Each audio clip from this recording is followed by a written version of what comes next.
সরাসরি শুনে নেব অভিষেক বন্দ্যোপাধ্যায় কি বলছেন। তারপরে বলছি, সুতরাং যারা মানুষকে ভাওতা দিয়েছে আর কেন্দ্র সরকারের বাজেট, আমি তো স্পষ্ট বলেছি যে কেন্দ্র সরকারের যে বাজেট তারা পেশ করেছে বা পরিবেশন করেছে এটা ভাওতা ছাড়া কিছু নয়।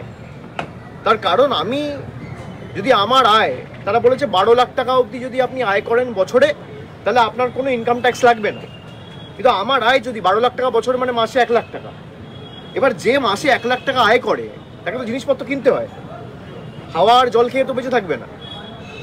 তাকে চা খেতে গেলে দুধ কিনতে হয়, চিনি কিনতে হয়, চা পাতা কিনতে হয়, দুটো বিস্কুট কিনতে হয়, জল ছাড়া সবেতেই জিএসটি। চাল, গম, আটা, সর্ষের তেল, মাথার তেল, শ্যাম্পু, গায়ের সাবান, সবের উপর, টুথব্রাশ থেকে শুরু করে মানে সবের উপর, পায়ের জুতো থেকে শুরু করে, মোজা থেকে শুরু করে, পকেটের রুমাল থেকে শুরু করে কিছু বাদ নেই, সব কিছুতে জিএসটি। তা একজন যদি জিএসটির বাবদে যে 1 লাখ টাকা মাসে কামায় আর বছরে 12 লাখ টাকা কামায়, তাকে 98,000 টাকা খালি জিএসটিতে দিতে হচ্ছে। একদিকে আপনাকে বলছে 80,000 টাকা রিবেট দিচ্ছে আর 98,000 টাকা জিএসটি দিয়ে নিয়ে নিচ্ছে। অর্থমন্ত্রী তো বলতে পারেন, আমি তো ডেটা সোর্স আমার পরের দিন লোকসভা স্পিকারের কাছে জমা দিয়েছি, প্রশ্ন করুক না। এর উপর টোল ট্যাক্স রয়েছে, এর উপর সিকিউরিটি ট্রানজাকশন ট্যাক্স রয়েছে, এর উপর 1000 রকমের সেস রয়েছে, সারচার্জ রয়েছে, এক্সাইজ ডিউটি রয়েছে, এগুলো কে ধরবে? আর ইনফ্লেশন যে হারে বাড়ছে, বছরে 6% করে যদি ইনফ্লেশন বাড়ে, 3 বছরে 18%, এর দায় কার? তারা তথ্য পরিসংখ্যান সামনে রেখে বলুক না। বিরোধীরা দিশাহীন, কিছু না কিছু বলতে হবে। আমাকে বাজেটের প্রথম দিন আপনারা যখন প্রতিক্রিয়া নিয়েছিলেন, আমি বলেছিলাম আমি পুরো পড়বো, তারপর বলবো। আমি না জেনে না শুনে কেন বলতে যাব? আমি পড়েছি, আমি দেখেছি, ফাঁকা কলসির মতো, ফাঁকা কলসির আওয়াজ বেশি। আলটিমেটলি বাজেটে কিছু নেই। আপনি বলুন না বাংলার জন্য কি বরাদ্দ করেছে। আমরা এমনি তো এদেরকে বাংলা বিরোধী বলি না। আজকে বাংলার জন্য আমি যদি রাজনৈতিকভাবে দেখি, তাহলে বিজেপির 12টা এমপি রয়েছে বাংলায়, আর বিহারেও 12টা এমপি রয়েছে। তা বিহারকে এত কোটি কোটি বিহারকে দিক, আমাদের আপত্তি নেই, অন্য রাজ্য পাক, কিন্তু বাংলা ধারাবাহিকভাবে বঞ্চিত থাকবে কেন? বাংলার মানুষ ভোট দেয়নি বলে, বাংলার মানুষ এদের কাছে আত্মসমর্পণ করেনি বলে, মেরুদণ্ডটা বিক্রি করেনি বলে, এদের পায়ে মাথা নত করেনি বলে। এটা স্বাধীনতা সংগ্রামীদের রাজ্য, প্রদেশ। এই রাজ্য এই মাটি কোনোদিন বশ্যতার শিকার হবে না, মাথা নত করবে না। বিজেপিকে অতীতেও শিক্ষা দিয়েছে, বর্তমানেও দিচ্ছে, এবং আগামী দিনেও ব্যতিক্রম হবে না, ভবিষ্যতেও দেবে।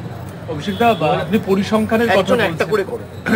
এটা আমাকে তাড়াতাড়ি আরো দুটো ক্যাম্পে দাও, একজন একটা করে করো। বলছি যে কেন্দ্রীয় মন্ত্রী সুকান্ত মজুমদার পরিসংখ্যানের উল্লেখ করেছেন। দেখা যাচ্ছে যে মাদ্রাসা শিক্ষাতে খাতে এটাতে অনেক বেশি বরাদ্দ হয়েছে, এবং তারা প্রচার করছেন যে তোষণের বাজেট, যেভাবে মুখ্যমন্ত্রী তোষণ করে এসেছেন সংখ্যালঘুদের, এই বাজেটেও তার রিফ্লেকশন। ওনাকে জিজ্ঞেস করুন, আপনার যেমন কর্তব্য ওনার প্রশ্ন আমার কাছে পরিবেশন করে আমায় করা, আপনার কর্তব্য আমার প্রশ্ন ওনার কাছে করা, এটাও আপনার কর্তব্য সাংবাদিক হিসেবে। একদম। তাহলে ওনাকে জিজ্ঞেস করুন যে এই যে 44,000 কোটি টাকা পঞ্চায়েত দপ্তরকে বরাদ্দ করেছে, এর মধ্যে কি জাত দেখে, ধর্ম দেখে বরাদ্দ করা হয়েছে? ওনাকে প্রশ্ন করুন যে পিডব্লিউডি ডিপার্টমেন্টকে বা শিক্ষা দপ্তরকে যে 40,000 কোটি টাকা বরাদ্দ করেছে রাজ্য সরকার, এটা কি জাত দেখে, ধর্ম দেখে করা হচ্ছে? আর মাইনরিটি ডিপার্টমেন্টের ক্ষেত্রে বিজেপির বাজেট 1575 কোটি টাকা থেকে 682 কোটি টাকা হয়েছে কেন? 56% কমেছে কেন? মাইনরিটিরা ভোট দেয় না বলে? তাহলে এটা কি ভোট দিলে লাড্ডু আর ভোট না দিলে বঞ্চনা? এই প্রশ্নটা করুন। আমি তো ডেটা সোর্স লোকসভায় জমা দিয়েছি, তাকে এই প্রশ্নটা করুন যে রাজ্য সরকার শিক্ষা দপ্তরে 44,000 কোটি টাকা দিচ্ছে, পঞ্চায়েত দপ্তরে 40,000 কোটি টাকার উপর দিচ্ছে, পিডব্লিউডিকে 6,000 কোটি টাকা দিচ্ছে, যারা লক্ষ্মীর ভাণ্ডার পাচ্ছে, যারা কন্যাশ্রী পাচ্ছে, যারা শিক্ষাশ্রী পাচ্ছে, জাতি দল ধর্ম দেখে দেওয়া হয়? যাদেরকে শিক্ষাশ্রী স্কলারশিপ দেওয়া হচ্ছে, জাতি দল ধর্ম দেখে দেওয়া হয়? যাদেরকে বিনামূল্যে রেশন দেওয়া হচ্ছে, জাতি দল ধর্ম দেখে দেওয়া হয়? জাতির রাজনীতি করে এরা মুখ থুবড়ে পড়েছে। সুকান্ত মজুমদারের উচিত আত্মবিশ্লেষণ করে বালুরঘাটে যদি 5,000 ভোট বিজেপি কম পেত, হেরে যেত, পরের বার আসন ধরে রাখতে পারবে না। আত্মবিশ্লেষণ করুক, এবং মানুষ তাকে জিতিয়েছে বিজেপি তাকে এনডিএ সরকার তাকে মন্ত্রী করেছে, তার উচিত বাংলার জন্য কি করেছে গত 9 মাসে শ্বেতপত্র প্রকাশ করে তিনি আগে প্রমাণ দিন। এই প্রশ্নটা করুন। Sir, in the recently concluded Delhi elections हमने देखा है कि कांग्रेस और अगर आप एक साथ चुनाव लड़ती तो क्या बीजेपी को हराया जा सकता था? देखिए, ये तो उनका इंटरनल असेसमेंट है, ये तो उनका इंटरनल मैटर है। मुझे लगता है कि भाई आप चाहे अकेले लड़ो, साथ में लड़ो, पब्लिक अगर आपके साथ है। मैं आपको एक उदाहरण देता हूँ, जैसे बंगाल में we have said this categorically in the past that we continue to be a part of the India Alliance for the larger and the bigger interest, but Congress को अगर भाई कोई सीट शेयरिंग फॉर्मूला उनको दिखता नहीं है या वो वे फॉरवर्ड उनको एक्सप्लोर करना नहीं है, तो we will go ahead and we will fight the elections on our own might and terms.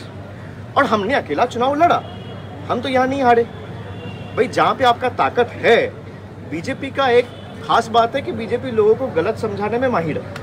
अब बीजेपी ने ये बता दिया कि भाई केजरीवाल 5 साल तक तो थे ही, 2012 से 13 से उनका सरकार है, 20 साल में भी 2020 में भी कोविड के पहले वो चुन के आए, 5 साल हो गया उसने कुछ किया नहीं।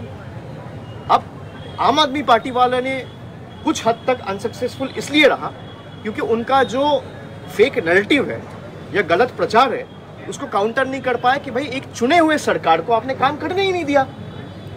मान लीजिए मैं अगर यहाँ से 5 कदम दूर चला जाऊँ तो आप लोगों को मेरा बात सुनाई नहीं देगा, बूम पकड़ेगा ही नहीं। तो अगर आप मुझे मुख्यमंत्री के रूप में चुने हो तो मुझे तो वो संसाधन चाहिए ताकि मैं काम कर पाऊँ।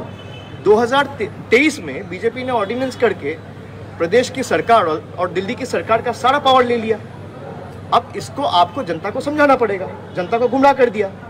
ये प्रयास उन्होंने बंगाल में भी किया था कि भाई हम तो सेंटर से पैसा भेज रहे हैं, तृणमूल वाले पैसा आप तक पहुंचने नहीं दे रहे। बीजेपी ने यही दावा किया था। हमने भाई कहा आपने अगर पैसा भेजा है तो 4 साल का व्हाइट पेपर रिलीज कर दीजिए। तो उनका जो झूठ है वो पकड़ा गया, वो अपना व्हाइट पेपर रिलीज नहीं कर पाया। तो बीजेपी ने ये समझा दिया लोगों को कि इतना दिन से केजरीवाल की सरकार है, कुछ काम तो किया ही नहीं। अरे भाई, आप एक मुख्यमंत्री को जेल के सलाखों के पीछे रख दिए, उसके कैबिनेट के 3-4 मिनिस्टर्स को including the deputy chief minister सबको आपने जेल के अंदर रख दिया और आप लोगों को ये समझा दिया कि भाई सरकार तो काम नहीं की। भाई आपके हाथ अगर बांध दिए जाएंगे तो आप काम कैसे करोगे? तो ये बीजेपी सक्सेसफुली लोगों को समझा पाया, आम आदमी पार्टी ये सक्सेसफुली लोगों तक पहुंचा नहीं पाया। ये उनका व्यर्थता है। तो मुझे नहीं लगता है कि अगर अलायंस एक साथ लड़ते उसका बहुत महत्व होता। हाँ, 2-4-5 सीटों में ज़रूर फर्क पड़ता, बट दिल्ली का लोगों को ये लगा था कि भाई एक चेंज ज़रूरी है, चाहे नतीजे कुछ भी आए। मतलब डेमोक्रेसी में you have to respect the mandate of the people, चाहे वो आपको पसंद हो चाहे वो आपको पसंद ना हो। कि मुझे हरा दिया तो ये मतलब नहीं है कि भाई लोग गलत हैं। People in a democracy are never wrong, लोग कभी गलत नहीं होते। आपने लोगों तक पहुंचने में हो सकता है प्रयास किया लेकिन अनसक्सेसफुल रहे। आप अगर लोगों को ठीक से वही चीज़ें आप पहुंचा पाते, जैसे मनरेगा में यहाँ पे बीजेपी के सारे नेता मंत्री, देश के बड़े मंत्री आए, बोले मनरेगा का पैसा तो हमने छोड़ दिया है। अब भाई हम 50 लाख लोगों के पास गए, उनके साथ उनको दिखाया, उनको समझाया, उनसे चिट्ठी लिखवाया, फिर दिल्ली गया, हमारे ऊपर दिल्ली में हमला हुआ।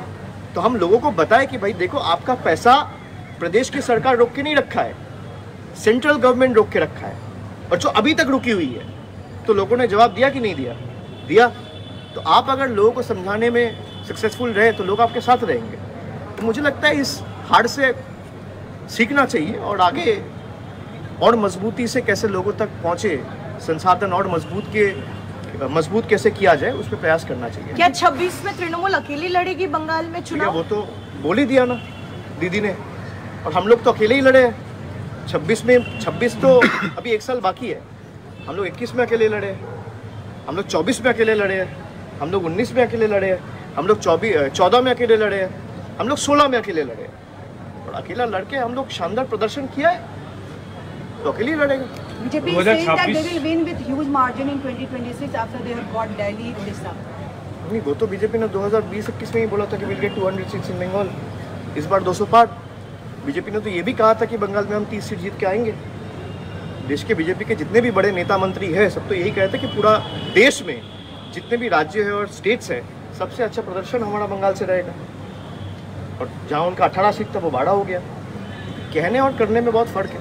कहने में कुछ भी दावी करें, कहने में आप 294 को 294 बोल दो, उसमें क्या है। মুখ্যমন্ত্রী অভিযোগ করছে 2026 ভোটের আগে বিভিন্ন বিধানসভায় 25 থেকে 30 হাজার লোক বাইরের রাজ্য থেকে এখানে আসছে, অনলাইনে আধার কার্ড এটা করেছে, এটা দিল্লিতে করেছে। আমি কেন বলছি, আপনি যদি দেখেন ভোটের মেশিনারি যারা সিরিয়াসলি করে তারা এটা বুঝতে পারবে যে দিল্লিতে আপনি যদি দেখেন ভোটার তালিকায় গত মানে 2024-এ লোকসভা নির্বাচন থেকে শুরু করে বিধানসভা দিল্লি নির্বাচন মানে June, July, August, September, October, November, December, January, এই যে 8 মাসে 4 লক্ষ লোকের নাম নথিভুক্ত করা হয়েছে বাড়তি, যেটা গত 14 বছরে হয়নি।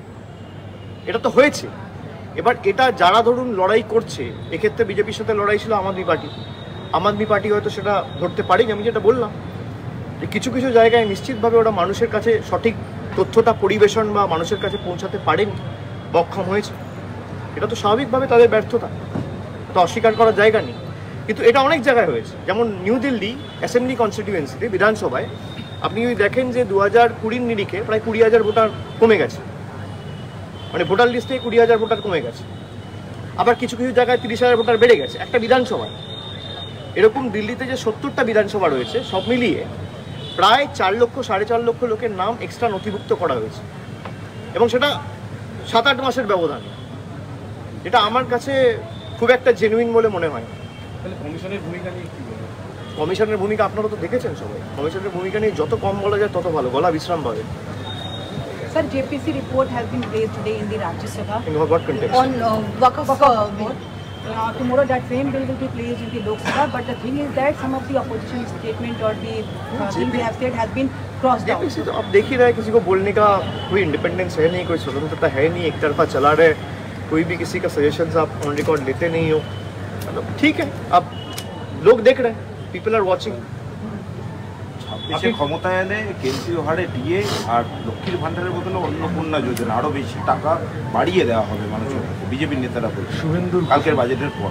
এই বিজেপি তো লক্ষ্মীর ভান্ডারের বিরুদ্ধে বলেছিল যে আমরা ক্ষমতায় লক্ষ্মীর ভান্ডার বন্ধ করে দেবো। কে বলেছিল? বিজেপি বলেছিল। কুচবিহারের নেত্রী বলেছিল।